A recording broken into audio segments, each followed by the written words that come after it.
Hi everyone. I am doing a blast about the BBC documentary coming out in March that I was recorded by. I'm now suing the BBC. I think I said it before regarding abuse. They pushed me into a mini breakdown that I posted some of it on here, and I know people, were upset to hear me crying in such a way. I don't believe the BBC should have to do that. I think that's the only way to do it, but I think the individual concerned should put his hand in his pocket rather than let his employers pay and pay for me to get help to get over that trauma.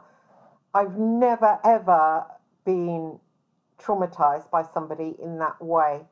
That's pretty evil, and I've literally, hung out in bars with Real IRA leaders, with Force Research Unit soldiers, and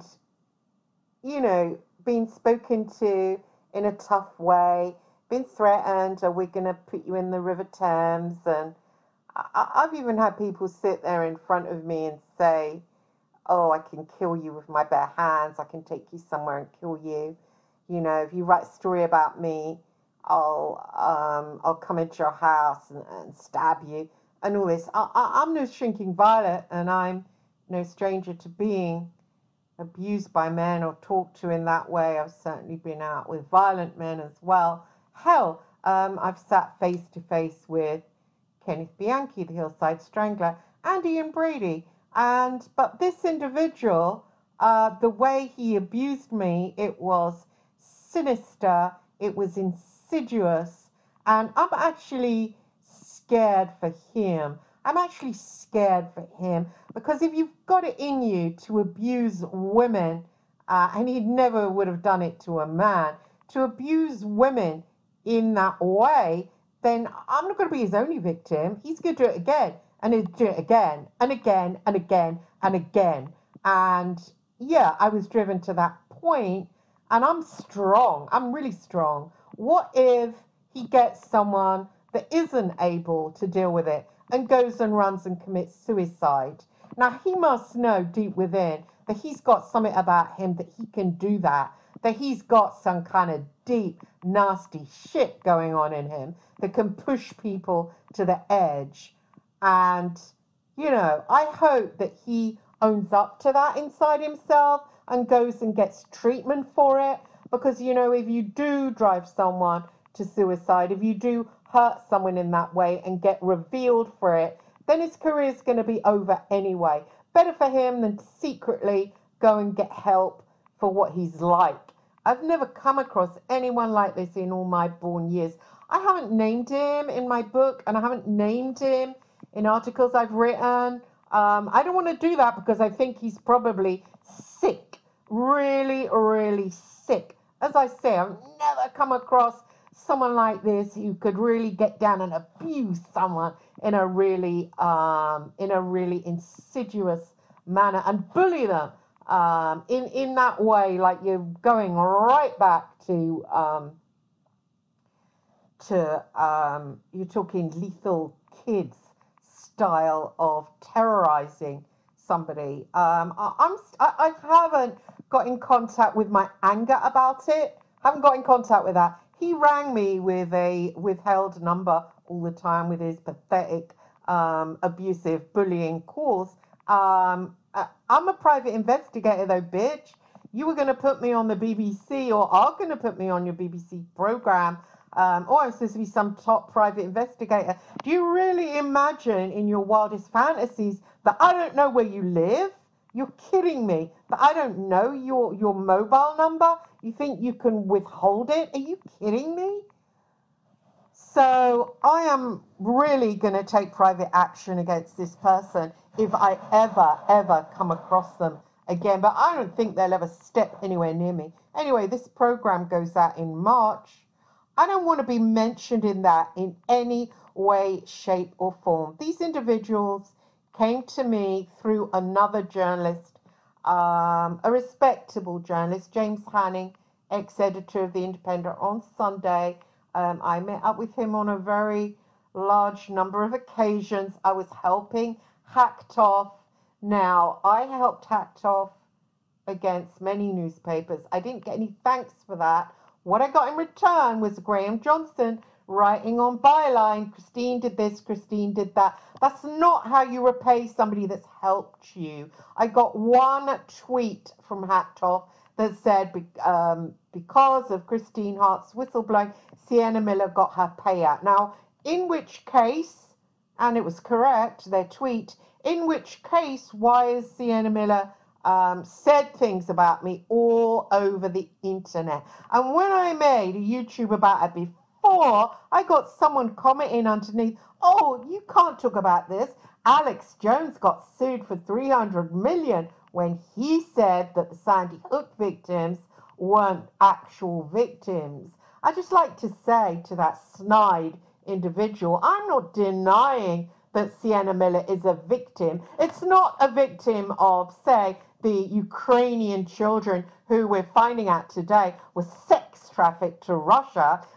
It's not quite on that level of victim. I suppose there are different levels of victim. So let's call her a victim, okay? Hardly Sandy Hook either.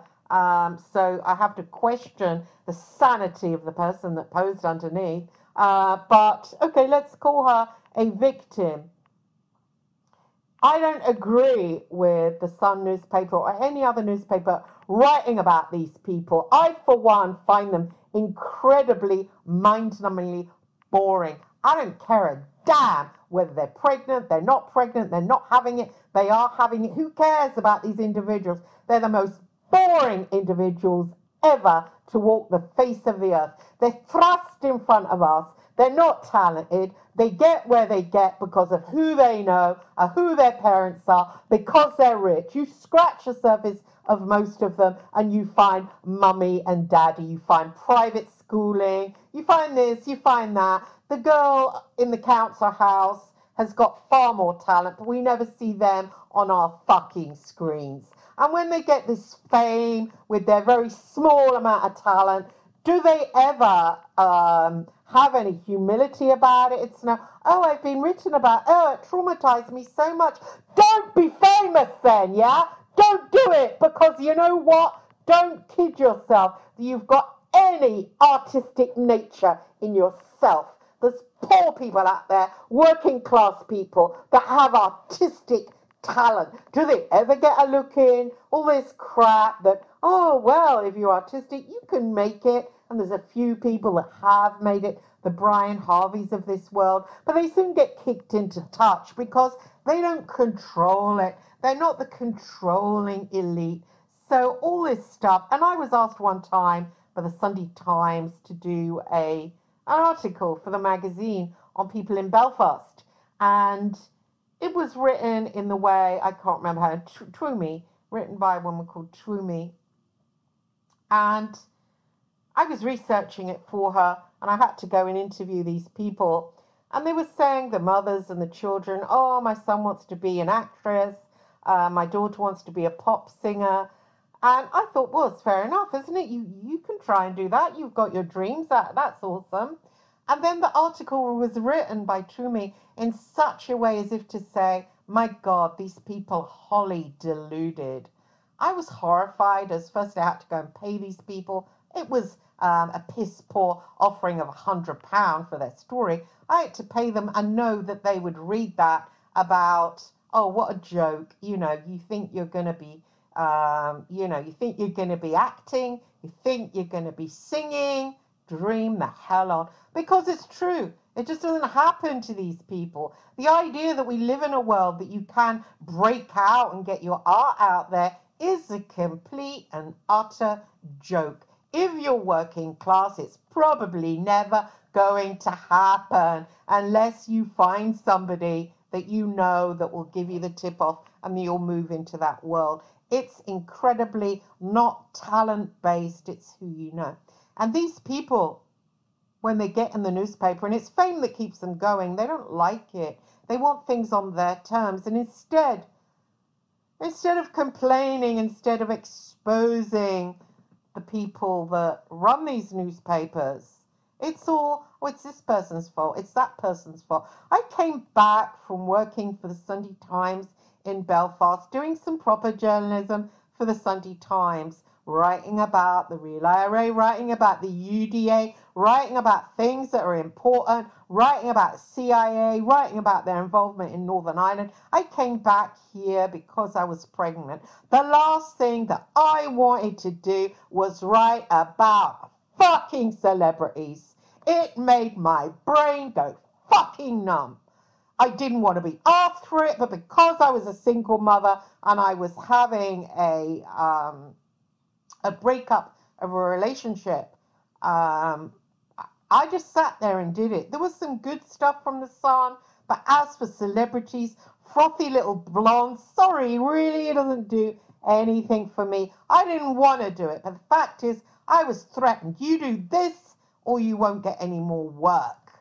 It's journalistic work. If you can believe that the Sun actually do any journalism, because really, there's few and far fucking between. But they were doing things like the Canoe Man and actual work.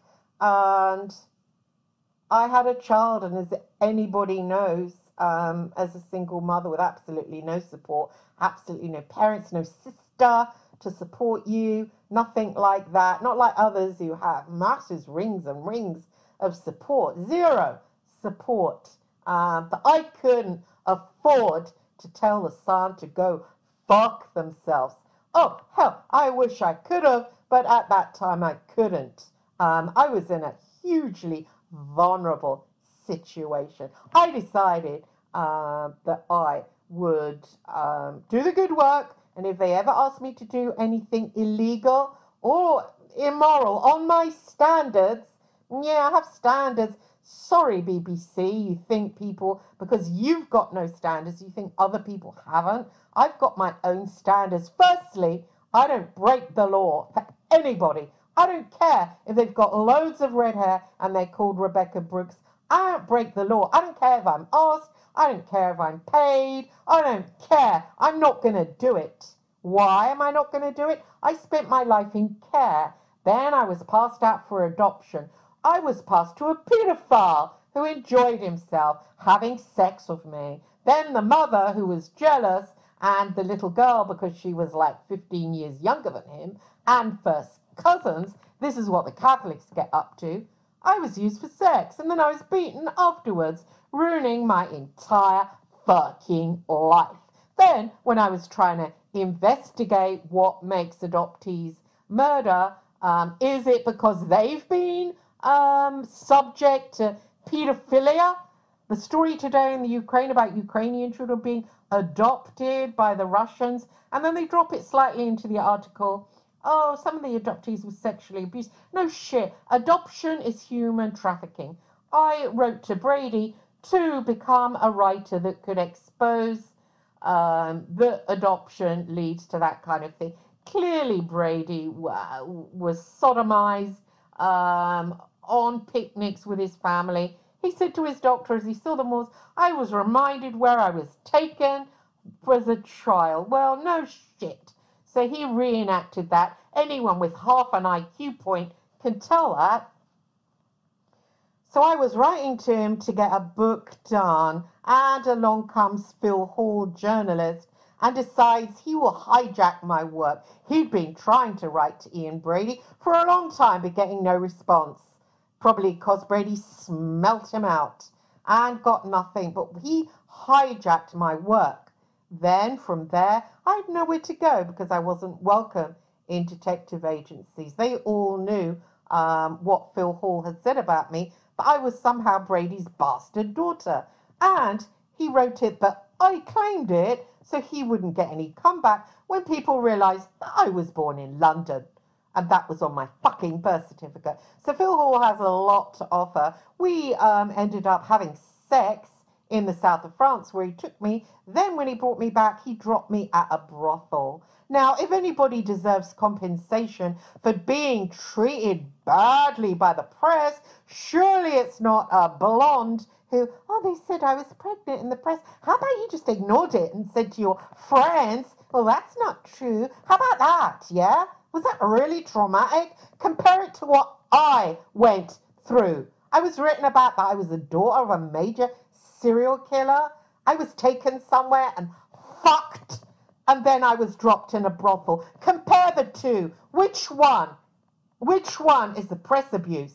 I've been hanging out with Hacked Off since 2016. They bleat and they bang on about, oh, people that have been abused by the press.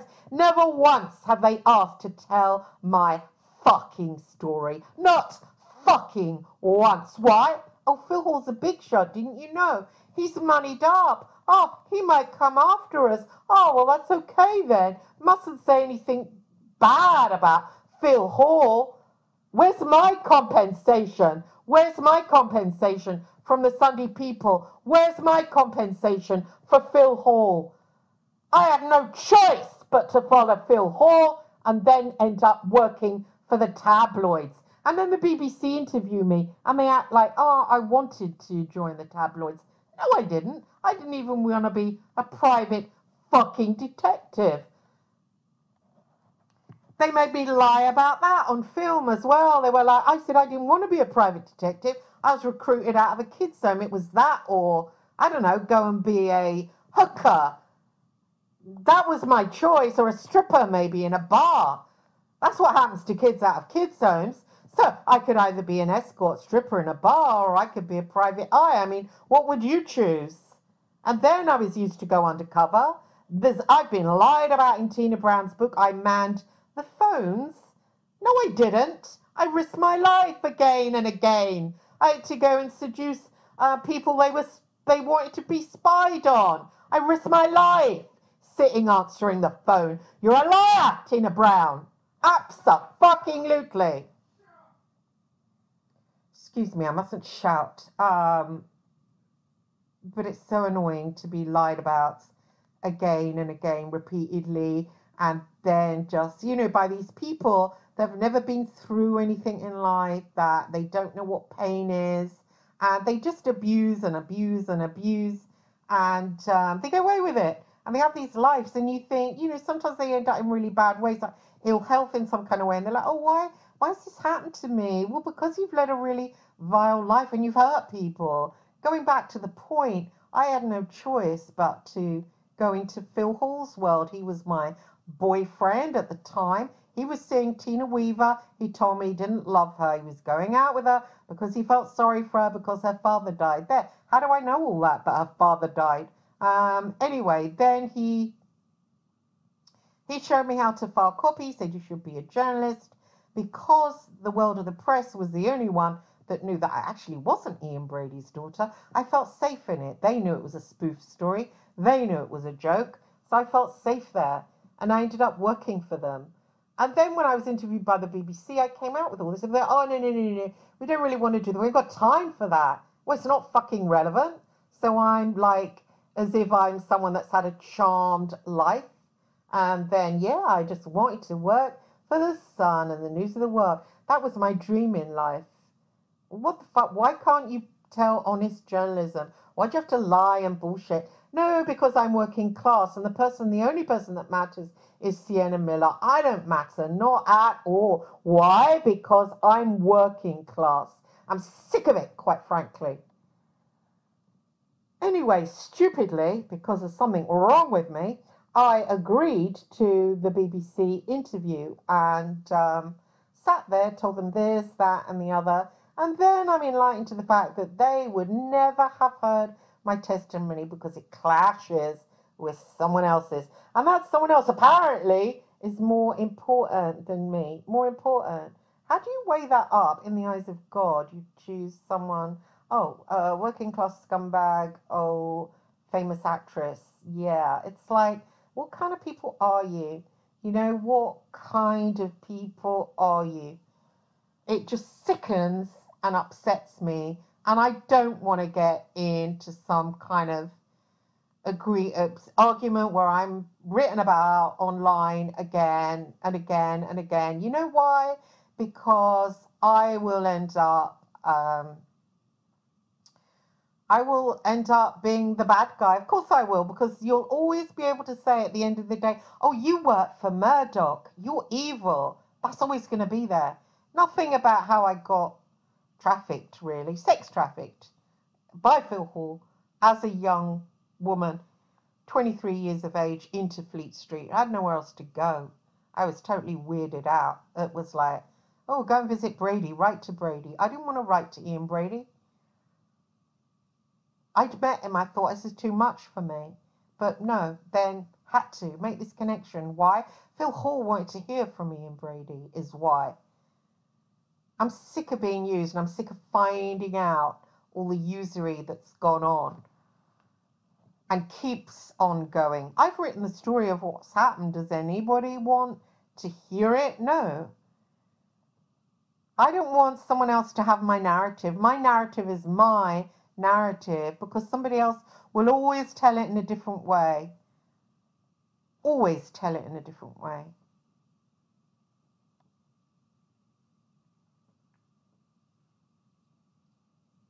Anyway, this piss poor program that these guys have done, oh God, they could have had a really, really good program. Instead of that, they've just kind of put out a load of shit and guff to the public. I mean, it's really sad. It sickens me. A lot of people hate the BBC. Mark Sharman now, an ex-Sky producer, is talking out about them on Twitter, and he's made a film about them. They were marched on by people shouting the word paedophile over the lockdowns. They were marched on about the lockdowns. People are really hating them. And I thought, maybe these people have got it wrong. I didn't believe it. And then I get abused by one of their producers, abused in a really, really seriously nasty way. I literally can't watch TV. When I watch TV and see someone who looks like this guy, and it's usually a woman because he's got a weird little face, it gives me a panic attack. I start having my heart beats faster, and then I start feeling breathless and have a panic attack. Sometimes I'm out in the street and see someone that looks like him, and it has the same result. I haven't touched down with my anger about this individual yet, but I'm sure, because it's so huge, oh, it's coming. It's coming. But I'm going to need therapy to get there. And he's going to pay for that because I've started legal action. And rightly so, they should pay. But actually, BBC shouldn't pay. He should pay it. But I very much doubt this individual would admit and then pay. No, he'd rather let them pay.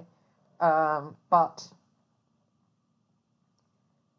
I don't know. Do I blame the BBC for hiring someone like that? I mean, I didn't see him coming. So maybe they didn't see him coming. So to be fair, they probably didn't know that he was what he was. But there's a head of department there that I complained about him about. And instead of contacting me back, he rang a friend of mine, another journalist, and told them not to speak to me. And that's on tape, so I hope that individual isn't going to deny that. And I hate to be a bitch and tape calls, but I tape everything. So it's all there. And it's not at my flat, it's elsewhere. So this is how I feel. And I've been threatened in front of my son when he was 12. Evan Harris sat and had the MP, ex-MP, had dinner with us. My son was there. And it was in Kew Gardens. We were eating lemon tart. I was going to help them, or why would I be eating the lemon tart? I'm working class. We never accept things without putting out. So, it's either get your leg over or I'm going to help. Anyway, so I obviously was going to help. Evan clearly didn't know this. And he said to me, you can do this the nice way or the nasty way. Now, I don't care to be threatened in front of my child. Again, I've got delayed this is all on tape, by the way. I've got delayed reactions, so I didn't react. But I often think back to that day and I wish I'd have got that lemon tart. I wish I'd have squeezed it in my hand and I wish I'd have smelched it in his face and said, have better fucking manners, is what I wish I'd have said. And I wish I'd have said, why did your mother bring you up so badly that you say something like that to a woman, bitch? But I didn't. That's what comes of being a pussy. And then later I meet a lawyer who then speaks to me and says stuff like, oh, people that don't cooperate get cocaine planted on them. Oh, really? Really? Isn't that what Jonathan Rees is in prison for? Or went to prison for, or was accused of? But now he's not on side with you guys, so I guess, you know, that threat's out the window. And I'm sure you're not past coming round and duffing me up, but, you know, think about things. Think about others that might get to hear about this, others that might not like it. Yeah, you should read my book In for the Kill over really carefully and then think about consequences to duffing me up. So now we've got to the point where this BBC documentary is going out. I'm guessing they're going to be talking about me. I'm guessing they're going to be falsely accusing me, because that is what they do. Because if they falsely accuse me, then it allows them to go and attack the male, which they want to do. Because the end result, they don't give a shit about me. The end result is money, money, money, money, money. They have been on my case since 2016 when they paid for me to stay in Seckford Hall. And I'm sorry, but I've got the paperwork from that. So that is on record. It's been going on a long time. It feels like grooming, you know, grooming me, grooming my son. My son's been involved in this. You know, they've been grooming him. This is really sick. And it's been, the end result, the end game has been this program. And then they think if they can put it out there, accuse me of this, that, and the other, yada, yada, yada, then they can attack the son and say, oh, but didn't Christine work for you as a private investigator? Ugh, that's the end result. They don't give a shit about me. I'm telling you, you put out a program, dear BBC, you put out a program falsely accusing me, you will be paying me a fucking lot of money. Do you understand? I'll be getting Mark Collins, that's the guy who runs the Priory, to chip in with the record of me saying, yeah, they asked me to do this and I said that, and him advising me, well, yeah, tell him you're doing it, but don't do it. And that was the way I defended myself. What, and you're going to go on your poxy little documentary and say, oh, no, she did do it. Sorry, there's proof out there and witnesses, important witnesses, that I most certainly did not.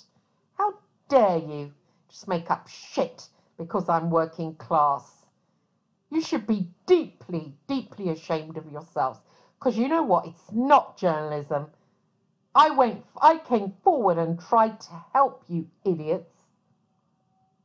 And that's how I got the return. Just because you've got a silly program, you've got a celebrity. Oh, I've got a celebrity. Do you really think the public are going to feel sorry for a celebrity saying they're in the newspaper over gossip when they can't heat their homes? Do you really think someone's going to say, oh, poor thing, poor thing, when there's Ukrainian kids being raped by the Russians in 80,000, wasn't it? Do you really think? Do you really think? I actually think the actress involved should catch herself on and stop saying, I'm a victim, I'm a victim, I'm a victim, I'm a victim. Find out, look online and see what real victims are out there and catch yourself on and have a kneel in front of God and say, I'm not a victim. You've given me a really, really privileged life and I'm very, very grateful for it, rather than all this, I'm a victim, I'm a victim, I'm a victim. Anyway, that's all I've got to say. I just needed to get it out, and my apologies for shouting. I just felt shouty. And you know what? This is my YouTube channel. Why shouldn't I shout? I'm sorry if I'm not behaving. This person wants me to behave this certain way.